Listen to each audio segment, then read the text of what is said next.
Everyone wants to talk about Brock Purdy's regression. How come nobody wants to talk about Kyle Shanahan's regression?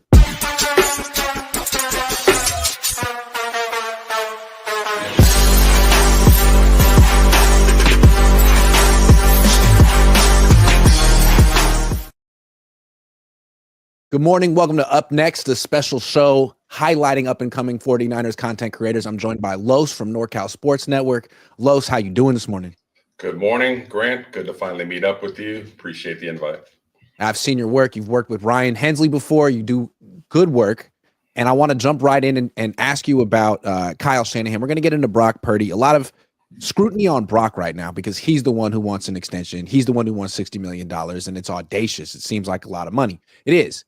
And so we're talking about, well, does he have the numbers to merit it? We'll get into all that. But what about Kyle Shanahan? I mean, quietly this year, we're talking about how the Niners just couldn't put it together. Nick Sorensen faced scrutiny, but the offense has regressed a lot more than the defense has, which is why one of the reasons I don't think they could fire Nick Sorensen. It's like offense regresses 7 points per game, fire defensive coordinator. So is this all on Brock? Is it all on the loss of Christian McCaffrey?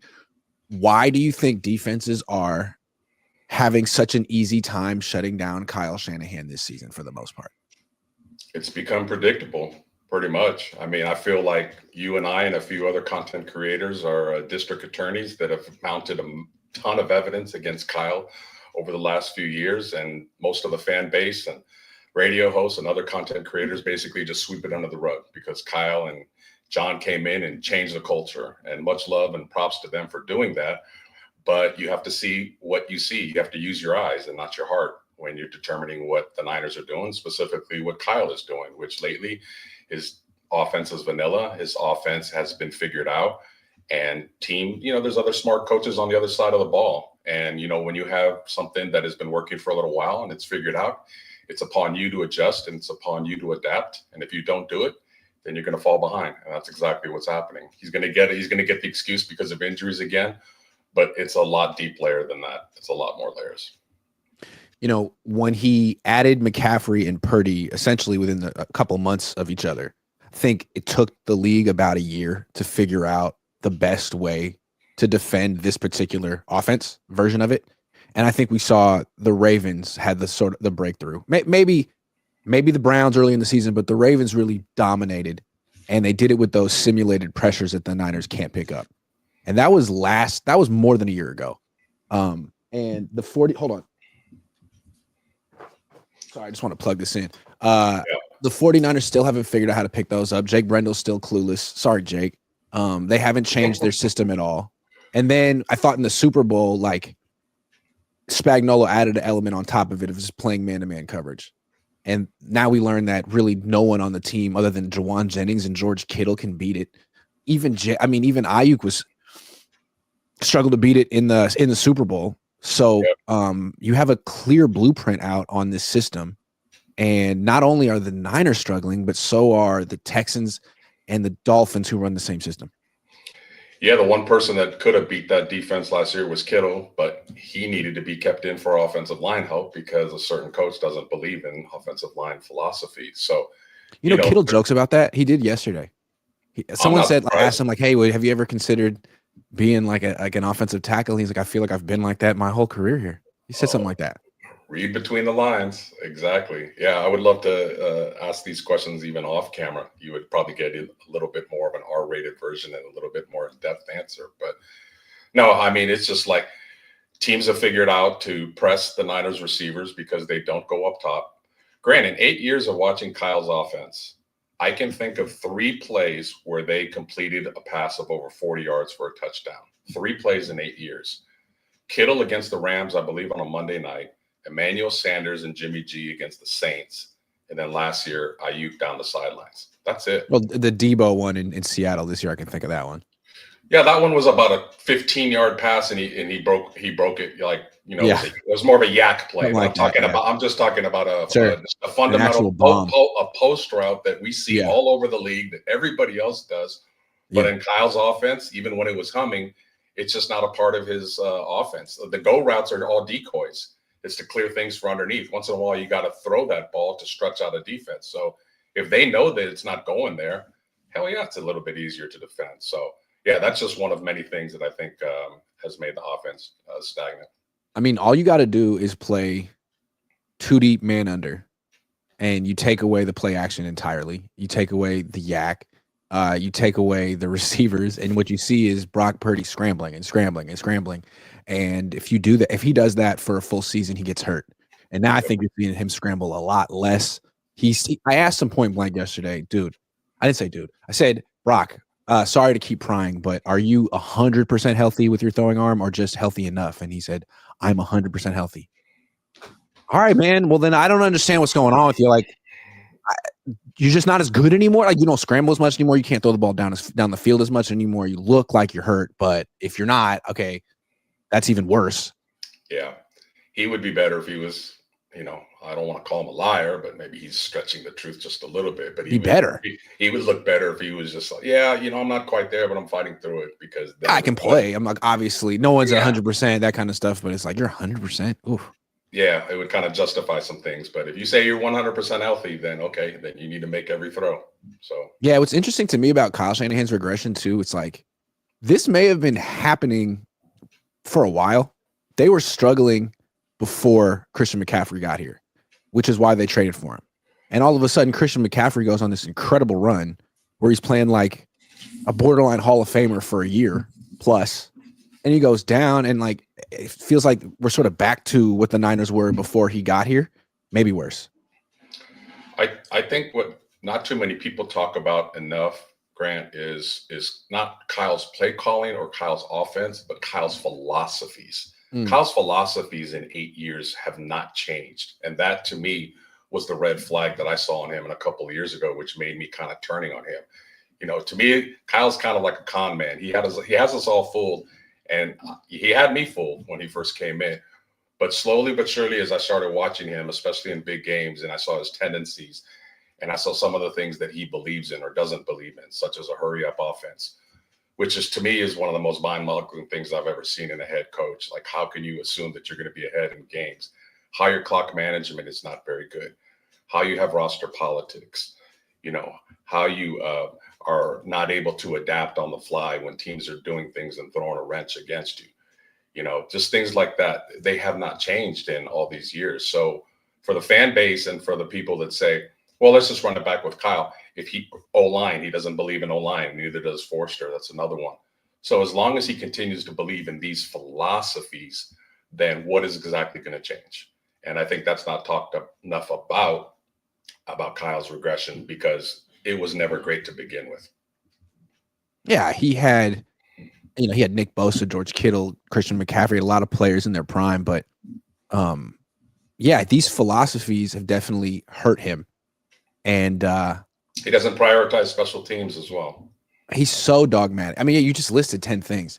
And, I hear a lot of people say this stuff about Kyle or whatever coaches, their favorite coach they don't want to fire. Look, I'm not saying they should fire him, okay? I'm not saying he just needs to evolve and change in 8 ways. Like, you really think he's going to change in one way? Like, name one thing you expect Kyle Shanahan to change this offseason.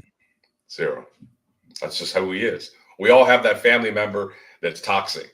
That, like, we love him or her, but every month or whatever, they go out, they get drunk, they get messed up, and you got family members say, oh, he'll be all right, she'll be all right. And then you got family members are like, yeah, I don't know. It's been like a few years. Like, they're not going to change. And from what I see, Kyle just doesn't change because he has too much authority. He's the nutty professor. He's wearing all these different hats. He's Professor Clump. He's Buddy Love. He's Mama Clump. He's Papa Clump. He's all these different characters. He's part-time GM in rounds 1 and 3, allegedly. He's the head coach. Maybe 4. Yeah, he's the offensive coordinator. He's a part-time defensive coordinator when he doesn't like what's being called. So he has so much power. He hired John Lynch. Jed is absolutely terrified of him. So why would he change, Grant? Why would he? He has too much power. So he's one of the highest paid coaches in sports. Bingo. Yeah. So for him to sort of like acknowledge that people like you and me and just regular analysts, fans are right and he was wrong would sort of go against his whole brand. Completely. So his whole brand is doubling down on himself repeatedly. And it's been 8 years of doubling down. Yeah. It's a personality and a mentality that needs to be changed more than just an X's and O's type of thing, and more than guys will be healthy type of thing. If he doesn't change, if Jed doesn't have a long talk with him, if John Lynch doesn't have a long talk with him, and he does not change, then we're going to just be the same team next year, injured or not. I would imagine that someone has had a long talk with Kyle and John already, or are going to. But again, I'm trying to get inside Kyle's mind. He already works hard. That's not the question with Kyle. He works really hard. He puts in the effort.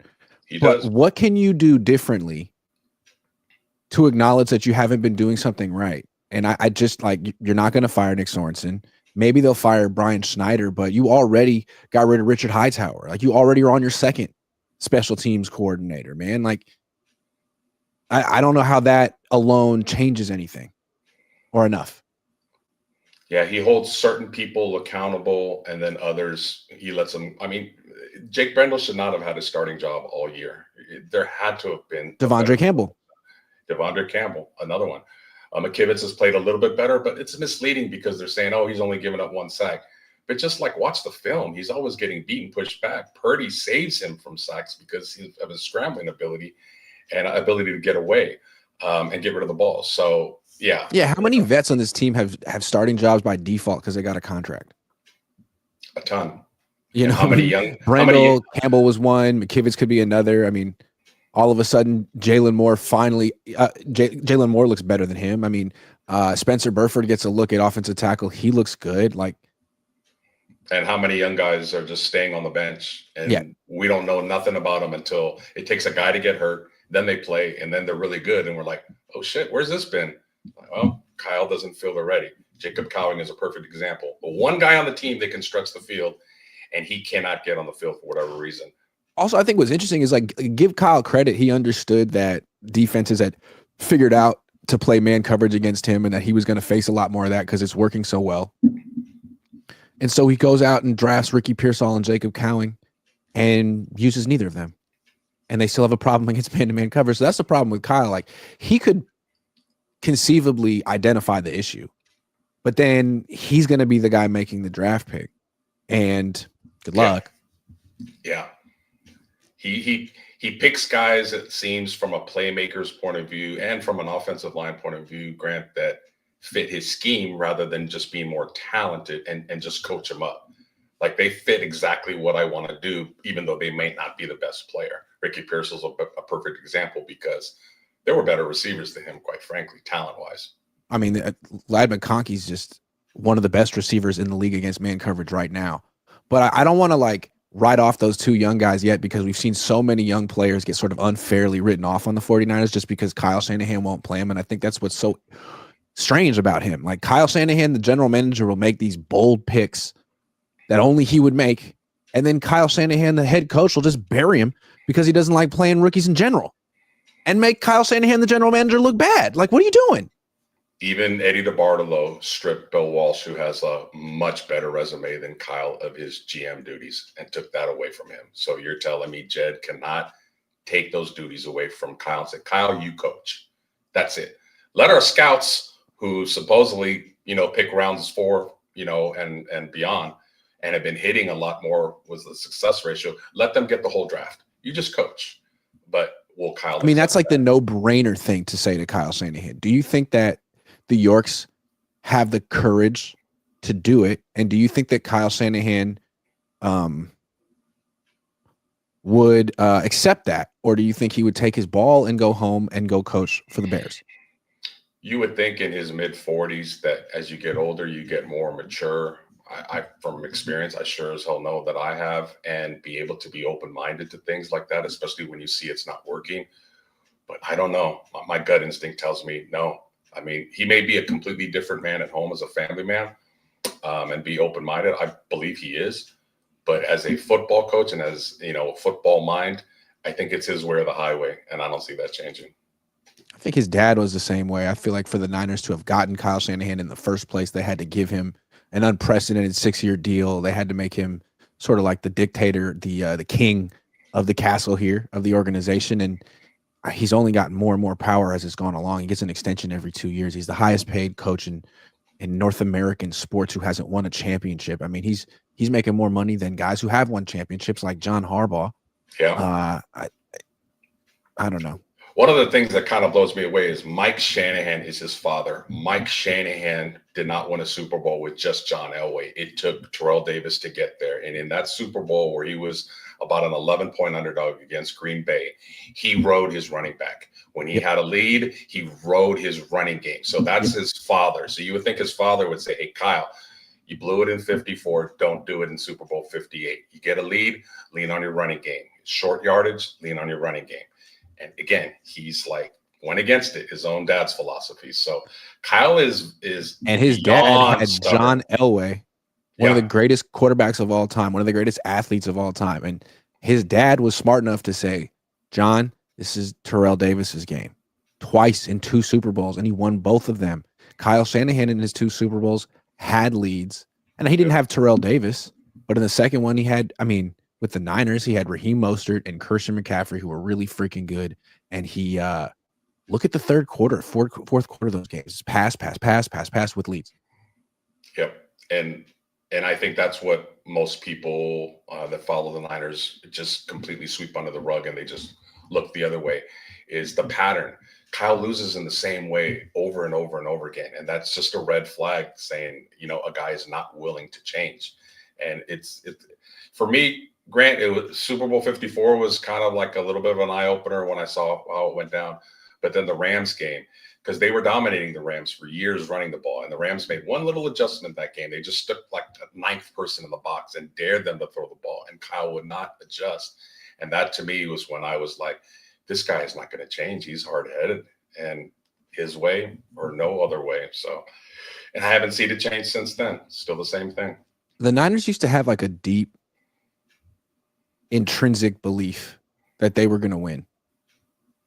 No matter what people said about him. And I think Kyle Shanahan was a part of that. They felt confident that Kyle Shanahan was going to give them a really good chance to win up until like a few months ago.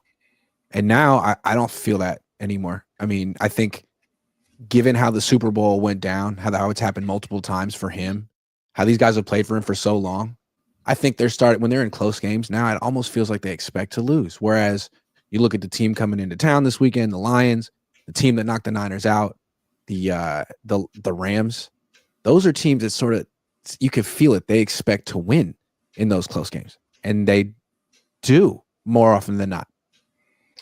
Yeah, you get an uneasy feeling when games get close, and Kyle's record proves it. He's like 37.8% in one-score games. So it's like one of the worst coaching percentages of any coach of, I believe, over 100 games. So that if you like stats, like so many people do, there's one for you that is pretty highlighted. Close games, he tightens up and he keeps making like the same errors and the same mistakes. And in the old days, when the Niners had a close game, you just kind of knew as a fan, they're going to find a way to win. That someone on defense is going to make a play. The defensive coordinator is going to call the right blitz at the right time. Walsh is going to call the right play to counter what they're doing at the right time. And you just don't get that with this regime or this coaching staff. You just don't. Yeah. I just don't understand how a coach could have 4 10-loss seasons in 8 years and be good. Like what? Like I understand you can't win the Super Bowl every year. You can't go to the NFC Championship game every year. Right. But there are coaches in this league who never have 10-loss seasons, ever. And it's like every team has injuries. You had injuries? Okay. Like every team deals with that. Why can't you find a way to be respectable? How come every time things do? And it's funny, people talk about Brock Purdy like, well, he has to have the Avengers. He's got to have everything going right around him. What about Kyle? So does Kyle. What about Kyle? Like you lose a few players and all of a sudden you're 6-9. Like that wouldn't happen to Mike Tomlin. If Mike Tomlin were coaching this team, if John Harbaugh were coaching this team, if Jim Harbaugh were coaching this team, I'm not saying they'd win the Super Bowl, but they'd be in the playoffs. You think Ayuk wished he was traded to the Steelers now? Going into the season, the Steelers had maybe half the talent that the Niners did. And Brandon's like, I don't want to go there. I want a chance to win a Super Bowl. And look at them. With less talent, they prioritize offensive line. They drafted first, second, and fourth round, and all of them were hits. And that's why they can get by with lesser talent as playmakers, is because both their lines are strong. That's the way you build a team. And it's shocking to me that Lynch agreed with building the defensive line when he first started here in 2017, but not the offensive line. Like, that doesn't make any sense to me. One side of the ball. It should have been both. One more thing about Kyle, and then we'll move on to Brock. Yeah. Yesterday, I asked George Kittle in the locker room about Dan Campbell, what he likes about him. Essentially said he played, and there's a particular style of grittiness and nastiness that he played with that resonates, and that he's quote unquote easy to play for. Seems easy to play for. Like, he demands a lot, hard practices, long practices, but he upholds a standard, and he played that way himself. And so it seems easy to play for him. That's an interesting concept, easy to play for a guy. Has Kyle Shanahan been easy to play for this year? I don't know. Does he have that authenticity that Dan Campbell has? I don't know. It seemed like the way Kittle was describing Shanahan was like everything that Kyle isn't. Campbell is everything that Kyle isn't. It couldn't be more different.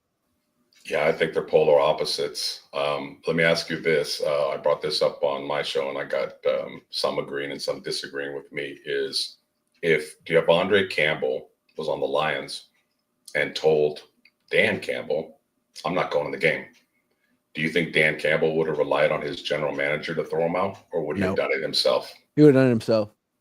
And that's to me, that's so interesting. It's so interesting because to me, like, Dan Campbell is like a real head coach.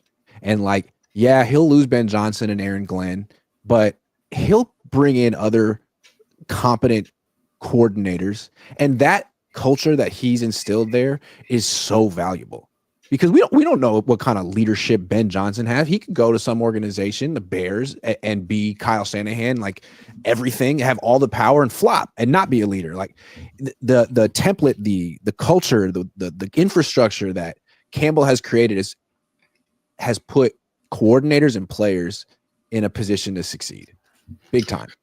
For the longest time, I agreed with most people in saying that your head coach has to be offensive minded because it's an offensive league. And, if you have a good offensive coordinator, he can leave and your offense will get messed up. But I don't know, more and more, I'm kind of thinking, I'm being open-minded. How about that? A defensive minded coach is like a Brian Flores. Maybe they're going to button up the special teams a little bit more. So if you have a more of a leader like Dan Campbell, like that's what a head coach should be, a leader. And then you have the offensive-minded coach as your coordinator. Yeah, if he leaves, then, groom people underneath him. So I'm a little bit back and forth on that. But, Dan Campbell is just bar none. Like, they'll run through walls for him. And he doesn't play favorites, So I think he's head and shoulders a better leader than Kyle. That example that I gave you. I love this conversation. If DeAndre Campbell said that to Mike Tomlin, Jim Harbaugh, John Harbaugh, any real leader coach, they would have told him, Mike Singletary did it to Vernon Davis. Get the hell off my field. I'm not going to need John Lynch to come out of the booth to get you out of there. How did the rest of the roster see that? They were right there standing there, and they're like, oh, did he talk to the coach like that?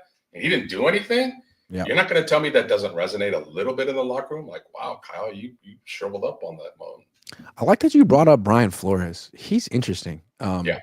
Because he really did take Kyle Shanahan to task. What's interesting to me also is who is the best hire in this last hiring cycle among head coaches? Who was the best hire? Who's the best hire? Well, Campbell is one. No, I'm talking about like in 2024, guys who got hired this year who are not rookie head coaches, but first year head coaches with this team. To me, a contender for the best one is Dan Quinn, who defensive coach.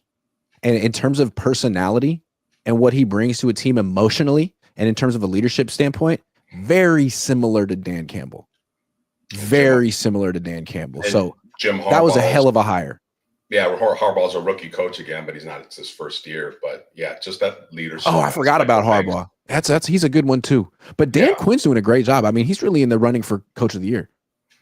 And that's the thing about it is Dan Quinn a year or two ago would have been thought of that's your head coach hire. Like, that's horrible. He has a horrible history recently. So the fan base is like, oh, that's a crappy hire. And he's a retread. And then it works out. So this is one of my many pet peeves of our fan base, in that, if we do trade or if Kyle does leave, it's just going to completely fall apart. We're automatically going to get a Tomlinsula and a Chip Kelly here again. No, it doesn't work that way all the time. It works that way some of the times. Like if they get a Ben Johnson, if they get a Joe Brady in here, if they get a Brian Flores.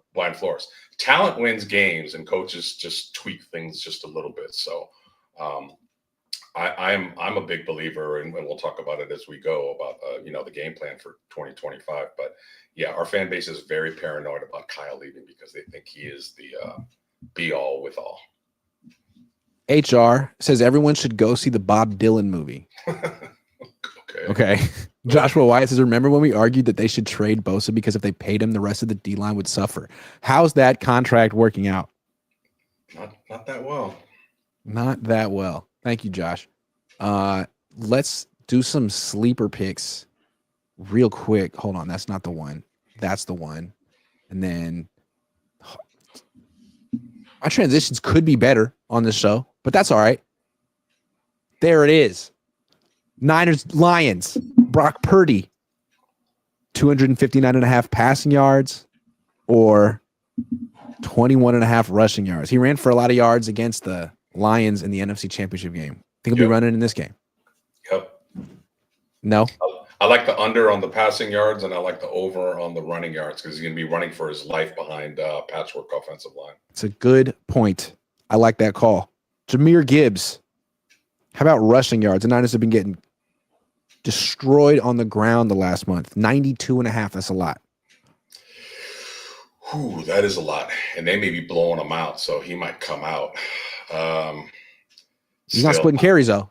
He's not splitting carries, and he's going to probably break like 2 or 3 long ones. So over. Yep. Okay. Couple more. St. Brown. How about Goff? 254.5 passing yards. Over. They're just going to keep the gas on. Don't be surprised if you see a hook and lateral like up 30. 47.5 passing yards for Debo in a game that doesn't matter. He plays his best when it doesn't matter. He does play his best, and it's under the spotlights. Monday Night Football. Over. Absolutely, love that. Kittle. The Niners like freezing him out when they. Yeah, well, if he was needed as a tackle in the Super Bowl, he'll probably be needed as a tackle in this game. So you might not get out on pass routes that much. He good might point. Be a full-time offensive lineman in this game. That's a real good call. That's a really good call. How about Hail Mary? Ricky Pearsall. 19.5 receiving yards or 2.5 receptions. He had 4 catches in the last game. God, the Niners 2.5. 2.5 catches. I like the over on that. They're going to be behind. Too. They're going to have to throw. He has to get 3 catches. Okay, and then one bonus one. We got to get the bonus. Jake Moody. Kicking points. So I guess that means, 3 for a field goal, 1 for an extra point. 6.5. He had 5 last week with a miss. He's at home. He has not missed a field goal at home. Yeah, and Kyle's is gonna kick field goals on 4th and 1. So let's go. I believe in you, Jake. All right, that was a very optimistic sleeper pick.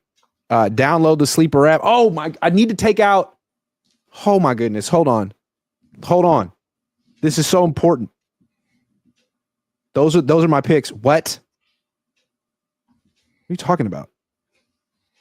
I'll figure that out. But what I want to do is show you my George Kittle jersey that I'm giving away. Hold on.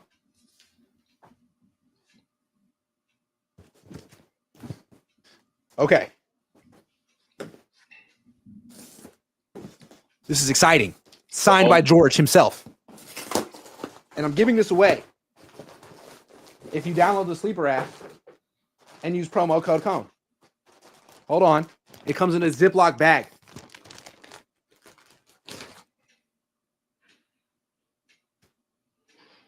That's sweet. What size is that?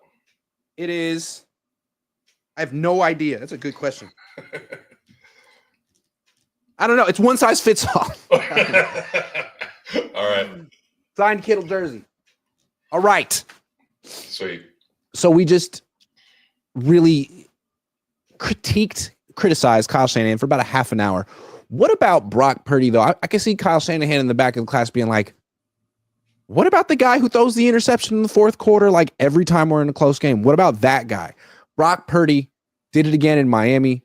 I mean, you can say whatever you want about his resume, as Lombardi likes to do. You can find whatever advanced statistic, his QBR. In that game against the Rams, if he had just played well in the fourth quarter of that one game, everything else would have been forgiven this season. But 2 of 7, 25 yards, 1 sack, 1 pick, 2.4 quarterback rating. It's been that kind of a season for Brock Purdy. Why? What do you see from him? Boy, so much. Like, he's maybe trying to do things that he's not really good at to justify a big contract.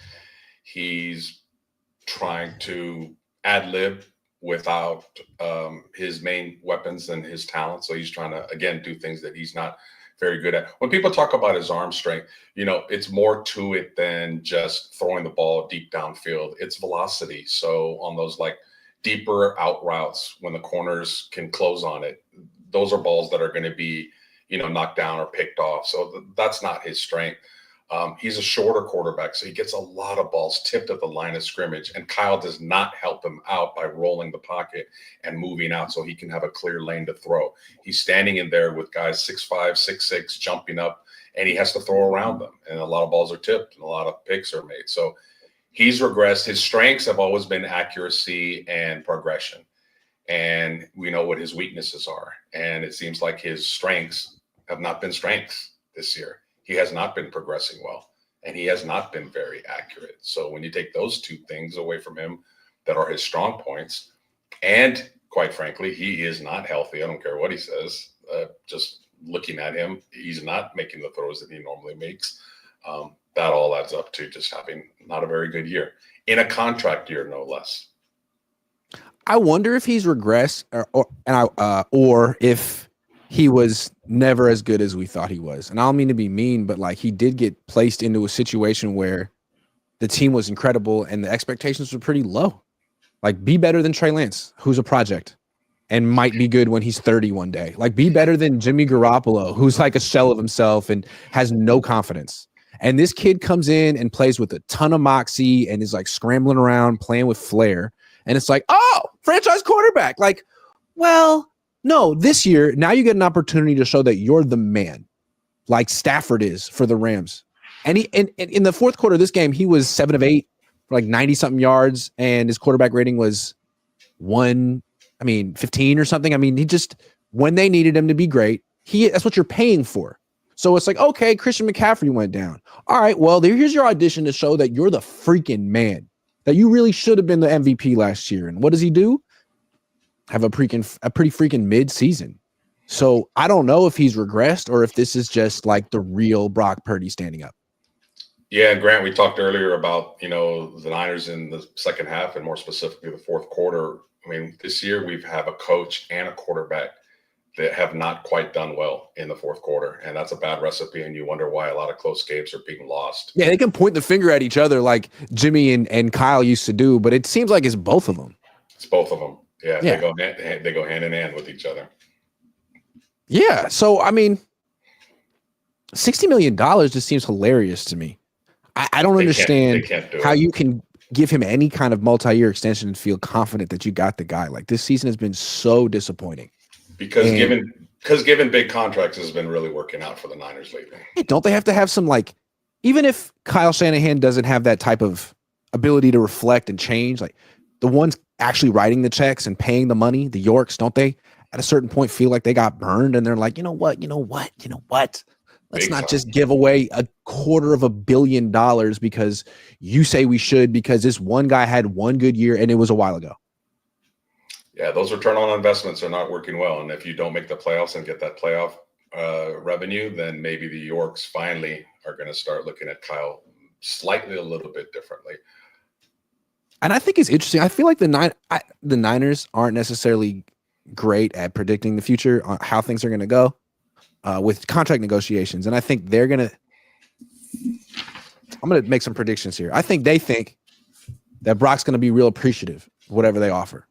They're going to offer him something. Like, hey, man, you didn't do so great this year, but we like you. So here's 4-year extension, maybe 5-year extension. and it's going to say that you're one of the highest paid players in the league, but it's very team friendly. And we're not going to guarantee you a ton of money, and we're going to be able to get out of the contract. And you should go with this because it's the best thing you're going to get. And I think Brock is going to feel like, hold on, you owe me back pay.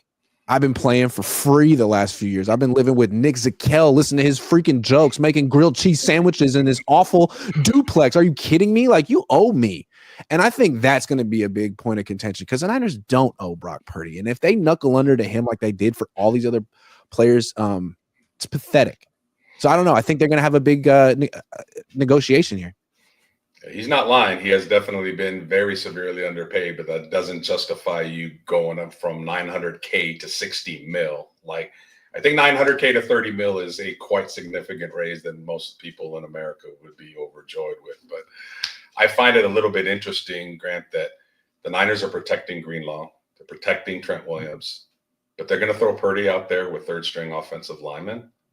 Like, that is that a little bit of a conspiracy theory where they're setting him up really to fail and help their contract negotiations a little bit more? I don't know. I do think it's really interesting that like the one deciding to play Brock Purdy, the one who's going to be calling the plays, is also going to be the one negotiating against him by proxy through Parag in a few months. So doesn't that feel like a conflict of interest? I mean, Kyle Shanahan can see the future. He understands the implications. Like, hey, if Brock Purdy just magically became cheaper, that wouldn't be bad for the organization. Wouldn't be bad. It's like we're already out of it. I mean, what do we need to call a bunch of screens and give him a bunch of yak and give him a bunch of touchdowns in the red zone? Like, how does that help us? Yeah, a few less zeros would be okay with us based on how the season has gone. I'm not complaining. And don't think that Ben Johnson is not going to be auditioning for a job Monday night and pulling out all the stops. Like, he turned down some jobs last year, and the 49ers job is still an iconic organization. And Ben is going to want to audition in front of Niner ownership, Niner fans, and say, yeah, this is what you can have. Watch my playbook compared to who you have right now. Just saying. I hadn't thought of that. On national television too, Monday Night Football, like, yeah. And like we saw Kyle Shanahan when he may or may not have been auditioning for the Bears. All of a sudden, he had ideas. He had screens. He had play action. He scoring. Right. A little bit of incentive does wonders. No doubt. Okay, last thing I want to say with Brock too, like, I don't know. I feel like this has been a very much like a sobering year for the Brock Purdy story because it was such a great story. The last pick in the draft. Are you kidding? Sure. But Sam Darnold's story in Minnesota is also excellent. It's a really good story. And give whatever excuses you want. He's having a much better year than Brock is right now. And he's fulfilling all the talent that people thought he had when he was at USC. He does have a hell of a freaking arm. He is big and kind of mobile too. And I wonder, like, did the Niners keep the wrong quarterback? Like, he didn't get to play very much for the Niners. He started that game with backups against the Rams and didn't look that good. But there was that one game against the Ravens, that awful game. And Brock couldn't have been worse. 8 of 18 of 32, 255 yards, no touchdowns, 4 picks. Gets hurt, has a concussion. Darnold comes in, 8 of 14, 81 yards, 1 touchdown, 1 pick. Not great, but better than Purdy. I don't know. I mean, was that another quarterback blunder in the long list of Kyle Shanahan quarterback blunders? Man, and we haven't even talked about that long list of blunders. Long list. Yeah, very like you had the foresight to bring him in. Congratulations. And then you let him go, and now he's balling for the freaking Vikings. You actually told Tom Brady, nah, I'm good. You don't need to be here. You said Patrick Mahomes, love your work, nice arm. You're no Kirk Cousins. Sorry. Just the threat of Kyle remaining here and bringing Kirk Cousins here should completely make the fan base paranoid. Like, you're paranoid about Kyle leaving. No, be paranoid about him staying and having Kirk Cousins, who's immobile, behind that offensive line. Talk about 18 points a game going to like 11 points a game. Jesus, like, what is it going to take? But yeah, Sam Darnold, we don't know what kind of leeway he has, Grant, as far as like maybe that coaching staff allows him to audible a little bit more than Kyle is, with his Oh, I let my quarterbacks. I give them 2 plays. Great. What if those 2 plays suck?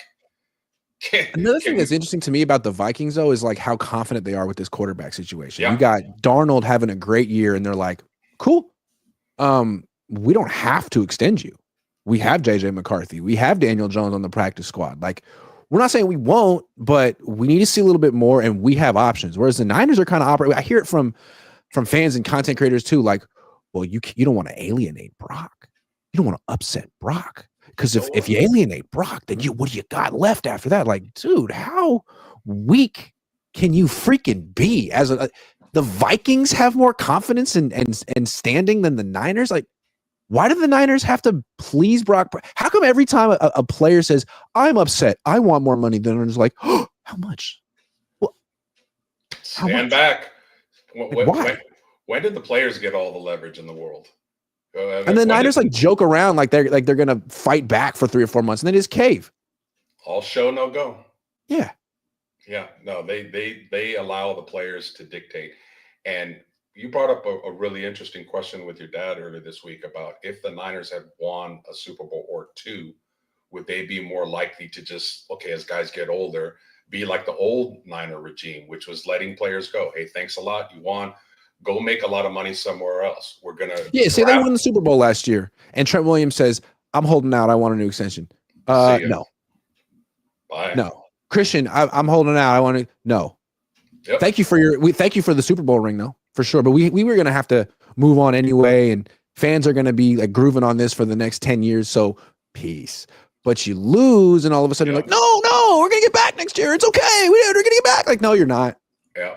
That's exactly what happened. They feel they owe it to the fan base to run it back yet again. Oh, we can do it. We can make it. We were so close during the overtime. Like, and pay these guys and make them happy and completely mess up their future. So, yeah, it's backfired in a big time way this year. So what do the Niners do? You got a coach who's regressing. You got a quarterback who may have never been that guy. You do have some really good players here, some good position coaches. Used to have a good culture. I don't know. You got people quitting now. How do you salvage this? Is there a tweak? Is there a change, an evolution that we could ask Kyle Shanahan to make politely, please be different? Or do you have to get drastic here? I think they have to be drastic. I have been advocating to trade Kyle for a couple of years. I wanted them to honestly promote D'Amico Ryans, who I felt was a better leader. And they could have traded Kyle when he was even at a higher peak, maybe gotten 2, maybe 3 first rounders, still had a very good head coach who the players absolutely love and respect, and use those that extra draft capital because it works 2 ways. You get extra capital and you get Kyle out of the building. So guys that maybe know what they're doing to, pick talent and find talent and address offensive line. So to me, I think it needs to be drastic, Grant. I think if the Bears are still interested, if the Cowboys are still interested, if the Raiders are still interested, let them compete. Get an audition. Who's going to give us 2 first-round picks? Who's going to give us 3 first-round picks? And then when you get those picks, use it on building those 2 lines back up again. And then bring a Ben Johnson and bring a Joe Brady or bring somebody else, or bring a Brian Flores in. And I'm telling you, it doesn't take long. People are thinking, oh, this is going to, this is not baseball or basketball where it takes years to rebuild. Football, look at the Eagles. They made a couple of tweets, in their coaching staff. They brought in Barkley, and they're back to being relevant and a contender again. So you said something really quick. I want to go back to it. You said something like bringing someone that the players respect. Yeah. And I think that's such an interesting concept because until recently, I think the players did respect Kyle Shanahan. And I don't know for certain that they don't. But again, what I asked Kittle yesterday about Campbell, he respects Campbell from afar. And it's not because Campbell's an incredible play caller or he's some genius. It's because of how he played and the culture he intends and has succeeded in creating. That's what he respects. And that's what he would want to play for. With Kyle, the respect that he had was based on his offense. Yep. Well, his offense is dope. I mean, it's nice to have a cheat code like Kyle, you know? I mean, like, so what if he's not really a head coach? Like, he's the best offensive play caller. We want that. Like, we have confidence in his ability to game plan and score points and all that. Like, if that's out the window, then what's left to respect? The play calling aspect is a myth, by the way. I think that's a little bit overrated as well. But I think he lost the team in the Super Bowl this last year. I think that was the final straw because, you know, those of us that talk about it a lot, we see it. You're going to tell me the players don't see it? You're going to tell me that especially the defensive players, the core of this team, since the Chiefs' first Super Bowl and the Rams game, the defense in all those big games did their job. They played well enough to win. And you're going to tell me 3 times that the offense is the one that let them down.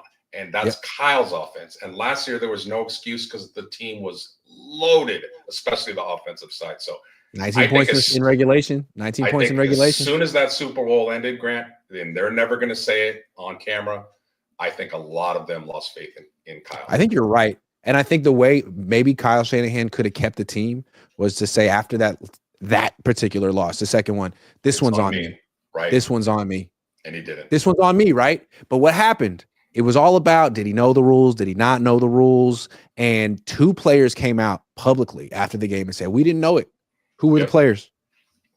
Kyle, Juszczyk, and Armstead. And Eric Armstead. Yep. Who were the 2 guys who had to take pay cuts this offseason? Good point. And they fired the defensive coordinator. So any scapegoat he could find, he threw under the bus. I wonder if the players realize, instead of Kyle being like, God, this was on me. My offense wasn't good. My game management wasn't good at the end. He makes the 2 players who admit that they didn't know the rule take pay cuts. One guy refuses and gets cut, and then fires the defensive coordinator who clearly outcoached Kyle Shanahan in that game. I mean, it doesn't take a freaking genius to see that for what it is. And that's another philosophy that I talk about is when you have no accountability and you completely never say, I could have did better. I could have done this differently. When you completely deflect that all the time, that's not leadership. That is not leadership at all. And it's like maybe the first time in the Super Bowl when he deflects the blame and doesn't take it on himself, the players can say, he's right. It wasn't his fault. And maybe it was Jimmy's fault, or maybe Nick Bosa did get held on 3rd down. You know, maybe we can maintain our edge by telling ourselves that Kyle is infallible.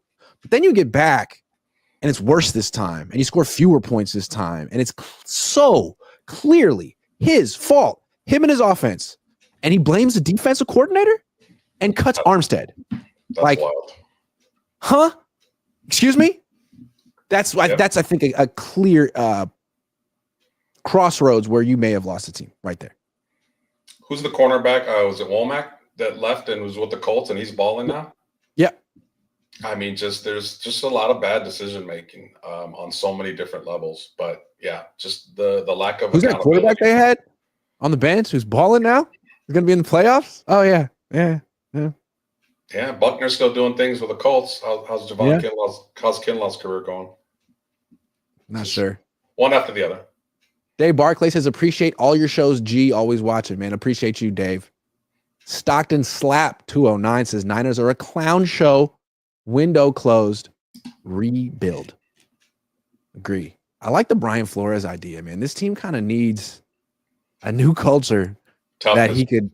Toughness, man. Agree. All day, every day. Kim says, but will Ben want Brock?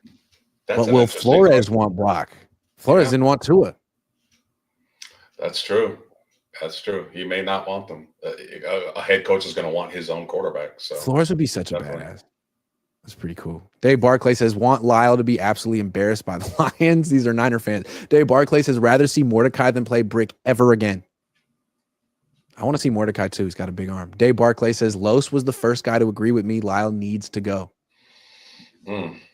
Lyle. Stockton Slap 209 says, the Rams are in control of the NFC West now. Well, yeah. Hey, the Rams are a perfect example of a team that kind of tore it down, Grant, and they're back to being decent. Young guys, young team. Dave Barclay says, score prediction 54-9, Lyle. Gotta go immediately. 54-9. Whew. Did we not have fewest points allowed last year? Third fewest. So they went from like 17 and a half to I think now they're at what? 22, 23. So not great. But the offense went from scoring 29 something points to game to like down to 22 or 21, which is just hard to fathom. Christian McCaffrey meant that much? Obviously, and Ayuk. But if they had addressed O-line and given Purdy more time, I think this offense would have scored definitely more than 18 points a game. But they didn't. So here we are. Well, Jed, John, Denise, if you're watching, and I'm pretty sure you're not, but if you are, I just laid it out for you. You got to be bold here. What would Eddie and Carmen do? You know what they would do. Now is the time. If you bring them back, Brock, Kyle, they're just going to get exposed for what we already know they are next year. And whatever trade value they had is going to be way less, if not gone. Trade Kyle now. I'm not saying trade Brock now because he still is really cheap, but bring in another quarterback or two and start acting more like the freaking Vikings. Respect yourself. You want to talk about real bold? Imagine if they moved off of Kyle and Bosa, what they got back in return. And if they trade them in the package, Kyle, Bosa, and Debo together. Yeah. To Chicago. Or Miami if they come off of McDaniel. Bosa can be back in Florida. He'd be happy. Yeah, it's interesting. Dave Barclay, before we go, says 4 good years, 4 garbage years. How you keep Lyle. Again, if you're a good coach, how do you have 10 losses in a season? I mean, how? If you're rebuilding, fine, but you had some injuries and everything fell apart. That never happens to the Harbaughs or Tomlin or Andy Reid. Like, you find a way because you're a good coach to win more than you lose, right? The Lions have more injuries than the Niners, and look at the record. They have a lot of depth. It's not an excuse. Been able to overcome. Kyle tanks mentally, like, oh well, I don't have to win this year. I lost 3 players. Like, okay, like, well, let's get the best draft pick possible. Like, no, you don't get the freaking tank. There is something there. NBA. Yeah, he does tank mentally. It feels like he tanks mentally. Like, well, what do you want from me? What do you want from me? Like, what adjustments could I possibly make? Like, oh, I don't know. Play your young players, play the guys who've earned it.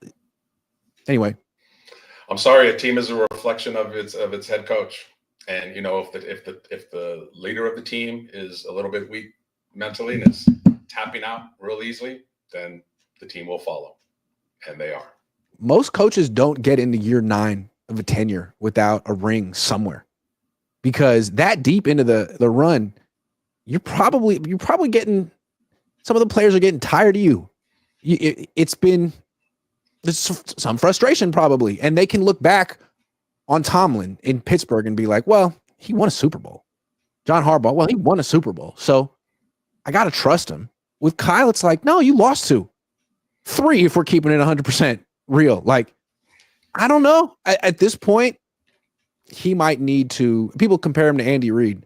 I wonder if Andy Reid ever would have won a Super Bowl with the Eagles. He may have needed to start over somewhere else. I mean, there are so many differences between them. One of them is that Andy Reid actually values the quarterback position and actually tries to find the best talent possible and has the confidence that he can work with that guy and make him the best, bring out the best in him and put together a scheme that makes his job easier, not harder. Kyle doesn't have that confidence. Kyle wants to find some guy who fits his scheme, even if he's a 7th round pick. Andy values O-line too. And Kansas City has the best special teams unit year after year. The way that Andy Reid would have handled this team, it's like, okay, I have George Kittle. That's my go-to guy. I'm going to give him 100 to 120 targets a year. I don't need to spend on other weapons. I don't need Christian McCaffrey and Brandon Ayuk and Debo Samuel. Like, I'll draft weapons, but I have my go-to guy. Everything's going to be about him. I'll find other guys, but my offensive line is going to be killer. My defense is going to be killer. That's how he would have done it. And it's like between Kittle and Jennings this year, we've seen like they have plenty of options through the air. What they need is an offensive line, and they don't invest. If the Niners and the Chiefs were 2 cars, the Niners car would have like this great paint job. fantastic stereo Bose system, beautiful interior, looks like it's really fast. The Chiefs car would have great tires, O-line, Mhm. and a great engine, Mhm. quarterback. And that's why their car And a great driver. And a great driver. And a great driver. And that's why. Remember that show from 20 years ago on MTV called with Exhibit called Pit My Ride? Yeah. There'd be like a goldfish in the back, but it still essentially would be a Cutlass. You know what I mean? Right. No, perfect analogy. Yeah, but that's why the Chiefs car and other cars like the Lions are always beating the Niners car, because we're all flash, but we don't have substance. We don't value great tires and a great engine. And if the Niners do keep Brock Purdy, if they decide, you know what, we like him, we believe in him, fine. Maybe you're right. You freaking better get him the best offensive line that you've ever gotten a quarterback on this team, because that's the only way to truly find out if Brock's the one or not. Because right now he can always fall behind the excuse of like, well, I'm running for my life. Yeah. Bingo. Trade Lyle, Bosa, Debo, Tang, Brick, and CMC. Trade them all. Dan, I don't know how to pronounce your last name, but I appreciate the $2. Thank you very much. And now it's time for me to go down and go to practice. It feels a little silly going to practice today. Like, the game doesn't matter. Your season's over. But I want to be in the locker room. Who knows? Ricky Pearsall might pass me the basketball today, and I might actually drain the shot. I got to be there. I bricked. Oh, by the way, like when we hear these press conferences in the locker room, boy, that basketball gym is real close by, isn't it? Because man, it's so loud, and the people like shooting are like guys you would never interview. It's like Trent Taylor and Ronnie Bell. It's like, guys, would you please keep it down? I got an no one wants. We don't need to hear from you, man. Like, come on. But oh well. I believe it. Thanks, everyone. Los, great job. Thank you, sir. Take care, everyone.